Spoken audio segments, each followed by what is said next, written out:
Hello everyone, எல்லாரும் எப்படி இருக்கீங்க? இந்த வீடியோ டார்க் எடிட்ஸ் உங்களுக்காக தான் ப்ரோ. பீட்டாவை ஒரு ஷாப்பில் போய் வாங்கும் போது நம்ம பார்க்க வேண்டிய விஷயம் என்னென்னு பார்ப்போம். ஸோ பீட்டா வந்து எல்லா கடையிலுமே கொஞ்சம் ஏஜென்டான பீட்டா வச்சுருந்தாங்கன்னா ரொம்ப ரக்கைக்கெல்லாம் பெருசாக இருந்துச்சுன்னா வாங்காதீங்க. ஒரு 4 to 5 months குட்டியாக வாங்குங்க. அதுதான் 2 வருஷம் கூட ட்ராவல் பண்ணோம். அதே மாதிரி கலர் ஃபேடான பீட்டாவெல்லாம் சூஸ் பண்ணாதீங்க. நல்லா டார்க்கான பஞ்சான கலரில் இருக்கணும். ஓரமாக போய் ஒட்டிகிட்டு இருக்க பீட்டாவும் சூஸ் பண்ணாதீங்க. நீங்கள் வந்து ஷாப்பில் வாங்கலாமா இல்லை ரோட் சைட் ஷாப்பில் வாங்கலாமான்னு கேட்டிங்கன்னா ரோட் சைட் ஷாப்பில் கண்டிப்பாக ரேட்டு கம்மியாக தான் இருக்கும். ஏன்னா இங்கே வந்து ஷாப்புக்கான ரெண்ட்ஸ்லாம் பே பண்ண போகிறது இல்லை.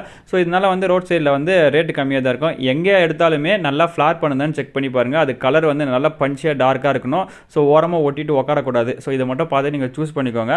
அது எப்படி க்ரோ பண்ணுறதுன்னு கேட்டிருந்தாரு. க்ரோ பண்ணுறதுக்கு நல்ல லைஃப் ஃபீட் கொடுங்க. மஸ்ட்டு பார்த்தீங்கன்னா இந்த மாதிரி ஒரு அடி டேங்கில் நீங்கள் பீட்டா போட்டு வளர்க்கணும்.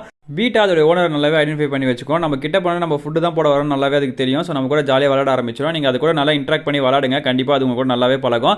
பீட்டா வந்து நல்லா வீக்லி வந்து 2 வாட்டி லைஃப் ஃபீட் கொடுத்து வளர்க்கலாம். மற்ற டைம் பெல்லட்ஸ் போட்டாலே போதும். வீடியோ பிடிச்சிருந்தா லைக் பண்ணுறேங்க.